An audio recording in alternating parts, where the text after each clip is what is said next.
गौरव जी, सुनना दिलचस्प होगा कि आज आप क्या कहते हैं, क्योंकि आप खुद एक वकील भी हैं।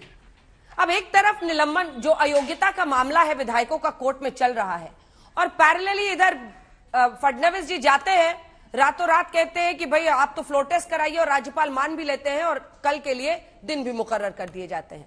आसमान नहीं गिर जाएगा अगर फ्लोर टेस्ट नहीं होगा, यह कहा अभिषेक मनु सिंघवी ने कोर्ट में। यह जल्दबाजी अब की बार फिर से फडणवीस की सरकार बनाने की दिख रही है। अंजना जी, पहले थोड़ी विधिक बात ही कर लेते हैं, क्योंकि आपने विधिक एक प्रश्न पूछा है और ये मायने नहीं रखता है कि अभिषेक मनु सिंघवी जी जो मेरे साथी हैं सर्वोच्च न्यायालय में वो क्या कहते हैं। मायने ये रखता है कि संविधान क्या कहता है और सर्वोच्च न्यायालय क्या कहता है।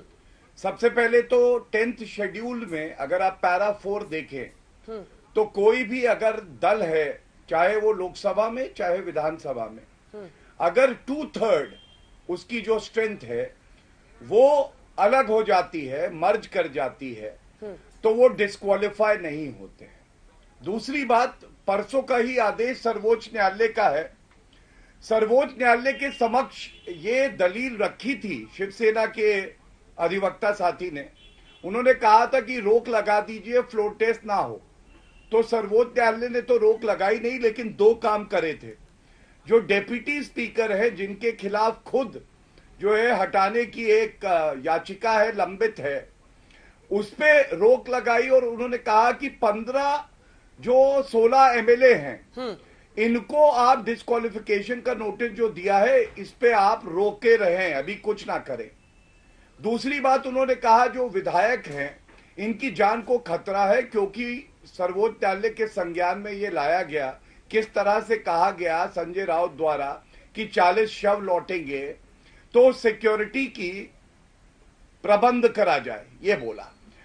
तो अगर सर्वोच्च न्यायालय कहता है कि फ्लोर टेस्ट पे रोक नहीं है, संविधान कहता है फ्लोर टेस्ट होना चाहिए, और एसआर बोमई का एक केस है 9 जजेस का, वो भी ये कहता है कि संवैधानिक जिम्मेदारी है मुख्यमंत्री की कि एक क्षण भी सरकार अल्पमत में ना हो। और एक केस मैं पढ़ दूं क्योंकि दर्शकों को बड़ा लाभ होगा। यह है शिवराज सिंह चौहान वर्सेस स्पीकर। इसमें धारा 51 में सर्वोच्च न्यायालय ने कहा है the continuous existence of confidence is crucial to the legitimacy and survival of the government. और दूसरी लाइन, शिवराज केस का जो दावा किया गया है, जो हवाला दिया गया है, हरीश रावत केस का भी हवाला दिया है अभिषेक मनु सिंघवी ने कोर्ट में, उन सब का जिक्र इस वक्त आ रहा है। और जो कुछ सुप्रीम कोर्ट में हो रहा है, अयोग्यता के मामले होने से फ्लोर टेस्ट नहीं रुक सकता, ये बड़ी खबर इस वक्त की हम आपको बता रहे हैं। सुनवाई के दौरान सुप्रीम कोर्ट की ये टिप्पणी, अयोग्यता के मामले होने पर फ्लोर टेस्ट नहीं रुक सकता है। यानी क्या फ्लोर टेस्ट होगा? कल का जो दिन मुकर्रर किया गया है उसके संकेत इस वक्त मिल रहे हैं। थोड़ा सा और इंतजार करना होगा। सुप्रीम कोर्ट में इस वक्त सुनवाई चल रही है और उद्धव के वकील अभिषेक मनु सिंघवी ने शिवराज केस का हवाला दिया है। ऋत्विक हमारे साथ इस वक्त मंत्रालय से जुड़ गए हैं और संजय भी हमारे साथ जुड़े हुए हैं। आ रही हूं आपके पास गौरव जी, जल्दी से ऋत्विक आपके सब पास आते हुए। इधर सुप्रीम कोर्ट में सुनवाई चल रही है। बीते दिन से हिंदुत्व की पहचान बनाने की कवायद चल रही है। बीते दिन, जल्दी से, 1 सेकंड टोक रही हूं आपको ऋत्विक, जल्दी से संजय। अभिषेक मनु सिंघवी ने एक बड़ी जोरदार दलील दी है और उन्होंने कहा है कि एनसीपी के 2 विधायक कोविड संक्रमित हैं और कांग्रेस के 2 विधायक देश के बाहर हैं। और जो चीज उन्होंने नहीं कही मैं ये बताता हूं कि और एनसीपी के 2 विधायक जो मंत्री हैं वो जेल में हैं। उन्होंने भी याचिका लगाई है, नवाब मलिक और अनिल देशमुख ने, और उनका ये कहना है कि हमने राज्यसभा में भी हम वोट नहीं कर पाए थे, विधान परिषद में भी वोट नहीं करवाए, इसमें तो वोट करने की इजाजत दी जाए और हमें जेल से बाहर निकाला जाए ताकि हम विधानसभा जाएं और फ्लोर टेस्ट अगर होता है तो हमें उसमें वोट देने का अधिकार मिले। यानी 6 लोगों का हिसाब तो यहाँ हो गया, 4 का हिसाब अभिषेक मनु सिंघवी कोर्ट को बता रहे, 2 का हिसाब मैंने दे दिया। 4 विधायक कोरोना पॉजिटिव है या 2 विधायक कोरोना पॉजिटिव है संजय?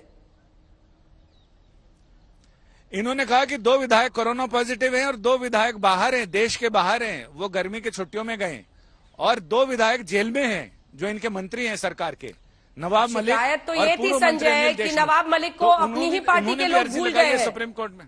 नवाब मलिक को अपनी ही पार्टी के लोग भूल गए, लेकिन चलिए जब मामला बिल्कुल। फ्लोर टेस्ट का आया तो कम से कम सिंघवी जी ने उनको कोर्ट में याद कर लिया। बने रहिए आप हमारे साथ, फिर से इशारा कीजिएगा अगर कोई भी खबर आती है। राज्यपाल ने बिना सत्यापन के फैसला लिया, ये अभिषेक मनु सिंघवी कोर्ट में कह रहे हैं। राज्यपाल की भूमिका को लेकर कुछ सवाल खड़े हो रहे हैं। ऋत्विक, दूसरी तरफ हिंदुत्व हमारा ही असली ये बताने की कोशिश है। बीते दिन कैबिनेट में औरंगाबाद को अब संभाजी नगर करेंगे और अब पुणे को जिजाऊ नगर करेंगे, ये कांग्रेस ने कह दिया है, मांग कर दी है।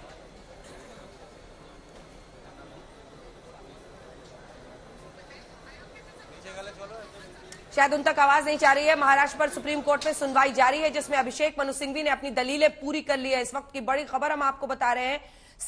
अभिषेक मनु सिंघवी जो कि उद्धव ठाकरे की तरफ से जो शिवसेना है उसकी तरफ से पूरा मामला रख रहे थे, इसको करेक्ट कर लीजिए। 2 विधायक कोरोना पॉजिटिव है जैसा संजय बता रहे हैं और 2 विदेश में हैं। 2 जैसा कि उन्होंने बताया, हालांकि इसका जिक्र कोर्ट में नहीं हुआ है, लेकिन 2 अभी जेल में भी हैं। तो कुल मिलाकर इन सबको लेकर बातें वहां पर कोर्ट में चल रही हैं। अभिषेक मनु सिंघवी की दलीलें पूरी हो गई हैं और सुप्रीम कोर्ट में सुनवाई इस वक्त भी जारी है। अगर कल ट्रस्ट वोट हुआ तो मानना होगा व्हिप, ये अभिषेक मनु सिंघवी कह रहे हैं कोर्ट में। महाराष्ट्र में सुप्रीम कोर्ट में सुनवाई जारी है। व्हिप मानना होगा, इसका क्या मतलब होगा गौरव भाटिया जी? क्योंकि वो तो यही कह रहे हैं कि पार्टी के तमाम विधायकों को व्हिप मानना होगा, वरना उनकी अयोग्यता की तरफ तो कदम होगा। गौरव जी। अंजना जी, मैं अपनी बात पूरी कर लूं। आपका सवाल विप के बारे में है और बीमार पड़े हुए हैं कुछ एमएलए, हाँ। ये कहा गया है। इस दोनों पे भी मैं उत्तर दे दूंगा। हाँ। सबसे पहले देखिए, बिल्कुल सही बात आपने दिखाई कि फ्लोर टेस्ट जो है वो अलग प्रक्रिया है और डिस्क्वालिफिकेशन अलग प्रक्रिया है। फ्लोर टेस्ट गवर्नर कहता है कि चीफ मिनिस्टर को फ्लोर पे अपनी मेजॉरिटी देनी है, डिस्क्वालिफिकेशन स्पीकर या डेप्यूटी स्पीकर तय करता है। दूसरी बात, संवैधानिक दृष्टि से भी ये उचित है कि तुरंत फ्लोर टेस्ट हो, क्योंकि अल्पमत की सरकार को सरकार में रहने का कोई हक नहीं होता है और यही बात सर्वोच्च न्यायालय ने कई जजमेंट में कही है। अब आपके प्रश्न पे आता हूं, व्हिप कौन जारी करता है? व्हिप वो जारी करता है जो उस लेजिस्लेटिव पार्टी का लीडर होता है। जब एकनाथ शिंदे जी के पीछे 39 एमएलए खड़े हुए हैं तो व्हिप किसकी चलेगी, आप बताइए।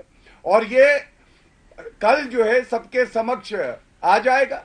और दूसरी बात, बीमार होने से असेंबली या पार्लियामेंट की प्रोसीडिंग्स नहीं रुकती हैं।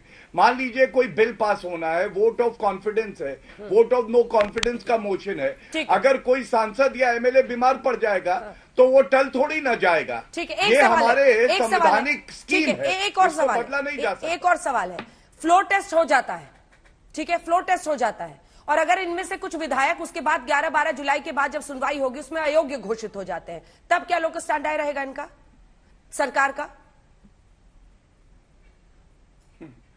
नहीं, सबसे पहले तो अंजना जी, अगर ये हो जाता है तो वो हो जाता है।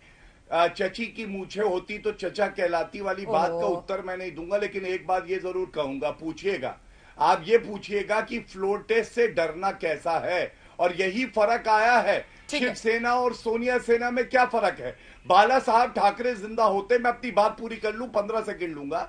बाला साहब ठाकरे जी जिंदा होते तो वो कहते कुर्सी से प्यार मत करो, जनता से करो, हिंदुत्व से करो। लेकिन शरद पवार और सोनिया गांधी क्या सलाह दे रही हैं कि कुर्सी से चिपके रहो, अगर मान चला भी जाए तो कोई फर्क नहीं पड़ता है।